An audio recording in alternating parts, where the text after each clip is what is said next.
Hello everyone, কেমন আছো তোমরা সবাই? আমি অনিন্দিতাস ব্লগে তোমাদের সবাইকে স্বাগত।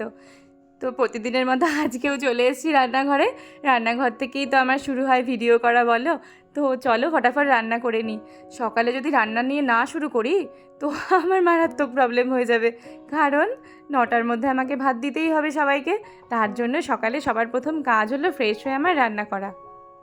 দিদি তো সকাল সকাল এসে বাসন ধুয়েই গেছে আর সবগুলো ঘর মুছে দিয়ে গেছে। তো আমি করব আজ পটল পোস্ত, ডাল হবে আর ওলকচুর তরকারি হবে। ওলকচুর তরকারি তো প্রায় হয়েই এসছে, ডালটা চলো ফোড়ন দিয়ে দিই আগে। এলাচ, দারচিনি, তেজপাতা, গোটা জিরে, শুকনো লঙ্কা ফোড়ন দিয়ে দিয়েছি। ডাল তো সেদ্ধ করাই আছে। আর এই দেখো ওলকচুর তরকারিটা আমার ফুটছে। ডাল সেদ্ধ করা আছে, চাল কুমড়ো দিয়ে ছোলার ডাল হবে। তো চলো এবার ডালটা ফোড়ন দিয়ে দিই। আজ তো সোমবার, সোমবার তো নিরামিষ হয়, মানে শ্রাবণ মাসের সোমবারটা নিরামিষ করা হয়। এমনি সারা বছর এখনও শুরু করিনি, তো হয়তো খুব তাড়াতাড়ি সারা বছরের জন্য সোমবারটা সিলেক্ট করে নেব যে নিরামিষ খাওয়ার জন্য। ডাল তো ফোড়ন দিয়ে দিয়েছি, আর ওদিকে পটল আমি কেটে নিয়েছি। পটল পোস্ত হবে। পটল কেটে ধুইয়ে নুন হলুদ মেখে নিয়েছি। ওলকচুর তরকারিটা আমার কমপ্লিট। গরম মশলা গুঁড়ো আর ঘি দিয়ে দিচ্ছি।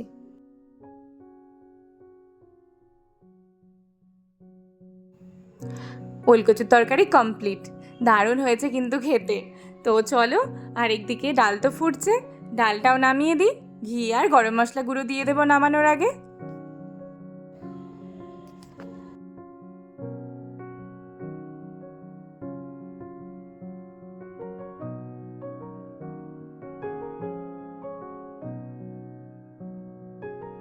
ডাল কমপ্লিট। এবার করব পটল পোস্ত। তাহলেই রান্না আজকের মতো কমপ্লিট হয়ে যাবে। আর খাওয়ার আগে পাঁপড় ভেজে নেবো, ব্যাস, তাহলেই হয়ে যাবে। চলো সবার আগে পটলগুলো ভালো করে ভেজে নিই। মিষ্টি মায়ের তো এক্সাম চলছে, তোমরা সবাই জানো। আজ রয়েছে হিস্ট্রি। আজ হিস্ট্রি আর কাল সায়েন্স হলে ব্যাস, এক্সাম কমপ্লিট। ও ওয়েট করছে যে কালকের দিনটা কবে আসবে আর পরীক্ষাটা ওর শেষ হবে। আগে থেকে বলেছে মা আমাকে কিন্তু কয়েকদিন ছুটি দেবে। আমিও বলেছি হ্যাঁ বাবা, তোকে 2-3 দিন মতো আর পড়তে হবে না, ছুটি। তারপর আবার শুরু হবে পড়াশোনা।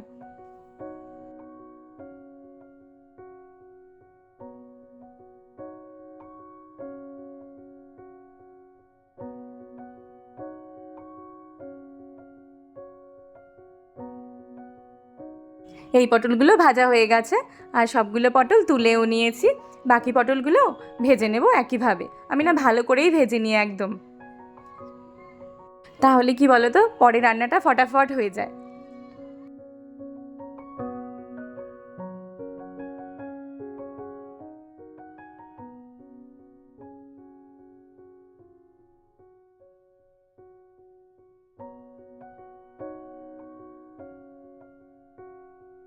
পটল ভাজার পর একই তেলে কালো জিরে ফোড়ন দিয়ে দিয়েছি। এবার পোস্ত, সর্ষে আর কাঁচা লঙ্কা বাটাটা দিয়ে দিলাম। চলো একটু ভালো করে কষিয়ে নিই। নুন, হলুদ, মিষ্টি সব কিছু দিয়ে দিয়েছি, তেলও ছেড়ে দিয়েছে। এবার চলো ভেজে রাখা পটলগুলো দিয়ে দিই।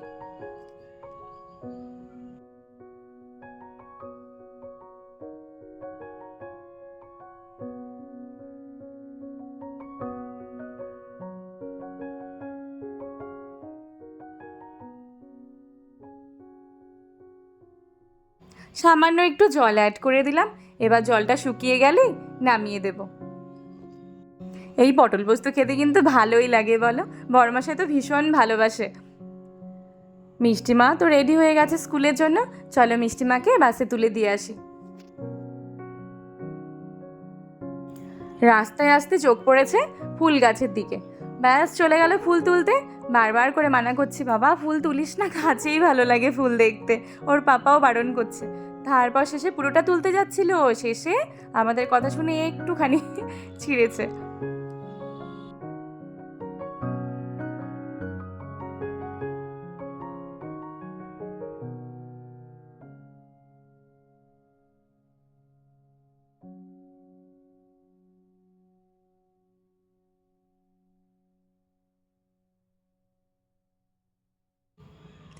ওই যে দূরে বাস দাঁড়িয়ে আছে, এক্ষুনি চলে আসবে। মিষ্টিমাকে বাসে তুলে দিই, তারপর আবার দেখা হচ্ছে।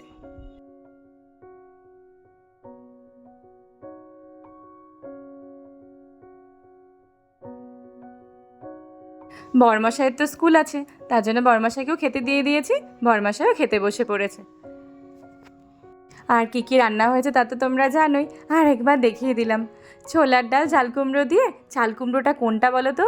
ওই যে গাছ থেকে আগের দিন তুলে নিয়ে এসেছিলাম, বাড়ির পেছনে যে হাঁটতে গেছিলাম সেখান থেকে নিয়ে এসেছিলাম, তোমরা তো দেখেছোই, সেই চাল কুমড়ো। আর রয়েছে পটল পোস্ত, ওলকচুর তরকারি, পাঁপড় ভাজা। পাশে কে বসেছে দেখতেই পাচ্ছ, পাঁপড় ভাজা দেখে বসে পড়েছে বাবান সোনাও। বাচ্চাদের নিয়মই আছে বলো, বেশিরভাগ বাচ্চা এই ভাজাভুজি খেতে কিন্তু ভালোই বাসে। শেষে ওকে একটি ছোট্ট প্লেটে অল্প ভাত দিয়েছি, যদি এক দুবার মুখে দেয় এভাবে তো অভ্যেস হবে বলো।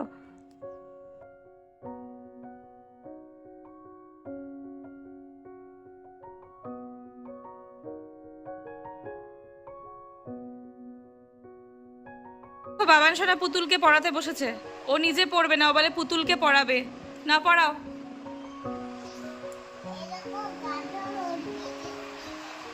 হ্যাঁ, গাজর ভেঙে যাবে? আমরা পুতুল পড়ছি না, খুব দুষ্ট।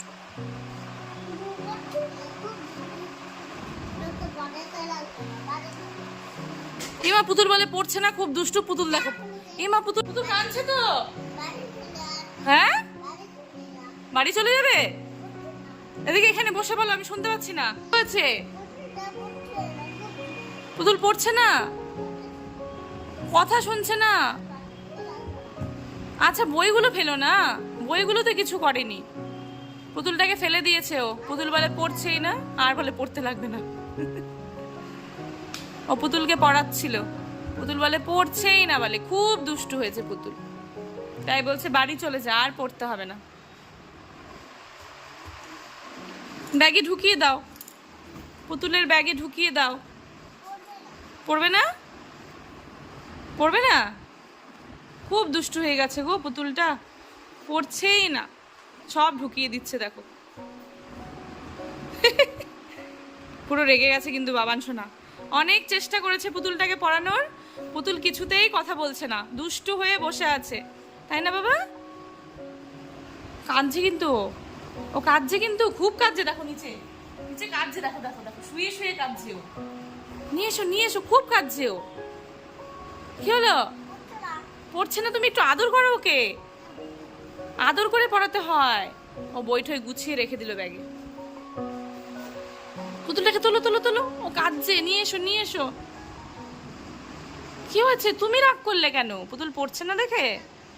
পড়ছে না, একটুকু পড়ছে না। এ হে, কি হবে এখন? পুলিশ এসে ধরে নিবে ওকে? পড়ছে না, পুলিশ এসে বলে ওকে ধরে নিবে, ও একদম পড়ছে না, খুব দুষ্টু। ও পুলিশ এসে ওকে পড়াবে, পুলিশ এসে বলে পড়াবে ওকে। কি হবে? বাবান কিন্তু খুব রেগে গেছে, ও অনেক চেষ্টা করেছে ওকে পড়াবার, ও এক ফোঁটাও পড়েনি, তাই না? আচ্ছা ওকে নিয়ে এসো, খুব কাঁদছে তো। না পড়ুক, তুমি এমনি আদর করো একটু। পড়ছে না তো কি হয়েছে? ওর খিদে পেয়েছে মনে হয়, কিছু খেতে দাও। বইটা খাবে? ও আরেকটা বই ছাড়া পড়ে গেছে।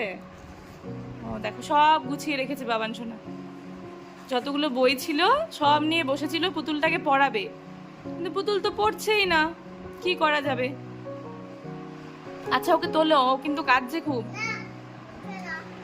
না পড়ুক, ওকে একটু আদর করো, ও তো ছোট না। না পড়ুক, ওকে একটু নিয়ে এসো, আদর করো। হ্যাঁ, আদর করে পড়াতে হয়। হ্যাঁ, পড়তে হবে না, পড়ছে না।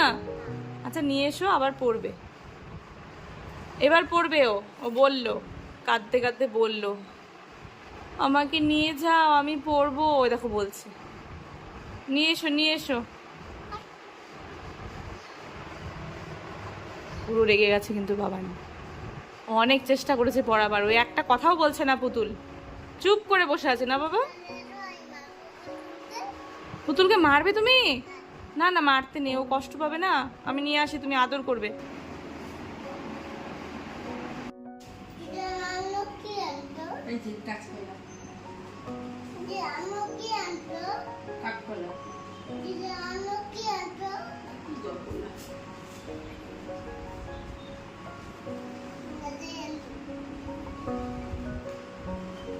রোজকার এক রুটিন। দিদুন আমার জন্য কি এনেছো? আজকে সোমবার, এই কেকে ডিম থাকে। কি নিয়ে এসছে? কি নিয়ে এসছে এটা? দুটো কেক। কে খাবে? ও একটা তুমি খাবে, একটা দিদি খাবে। ঠিক আছে, দিদুনকে থ্যাংক ইউ বলেছো? ভালো করে বলো, বলো থ্যাংক ইউ দিদুন।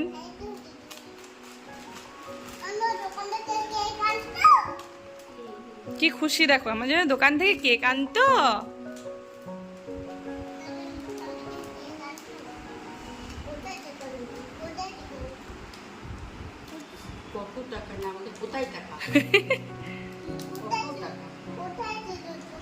ও দোকান কোথায় ছিল? বাস স্ট্যান্ডে। বাস টাকা দেয়নি, এমনি দিয়ে দিয়েছে। টাকা ছাড়াই দিয়েছে দিদুনকে। আবার জিজ্ঞেস করছে টাকা দাওনি।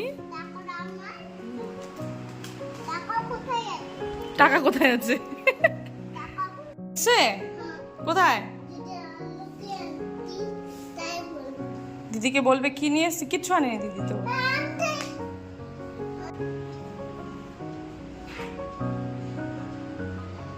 ঘরে চলো। এখানে দাঁড়িয়ে আছো কেন তুমি? তুমি এখানে দাঁড়িয়ে আছো কেন? দিদির অপেক্ষা করছো? শুনলে, দিদির অপেক্ষা করছো।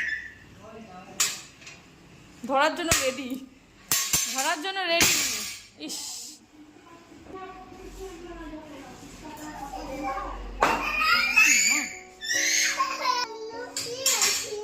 ঘরে চল, ঘরে চল, এসে চল, ঘরে চল।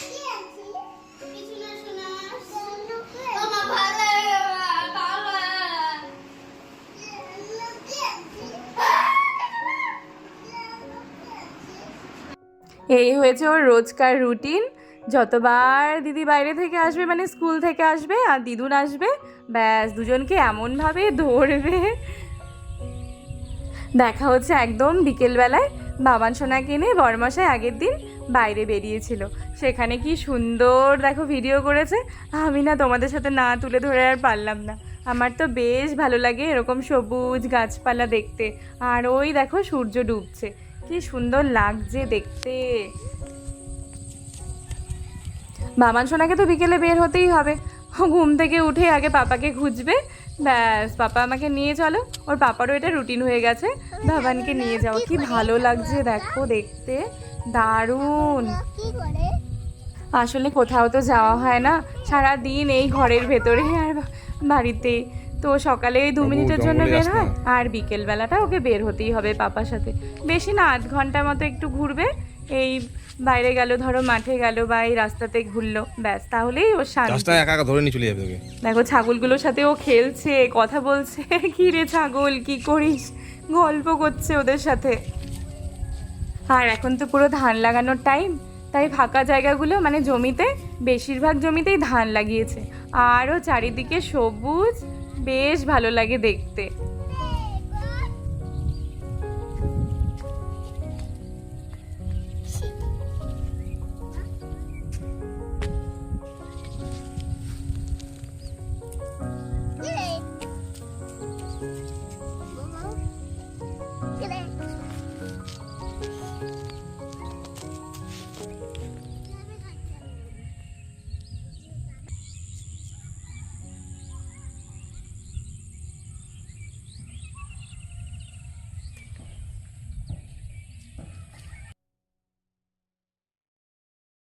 চলে এলাম একদম সন্ধেবেলায়।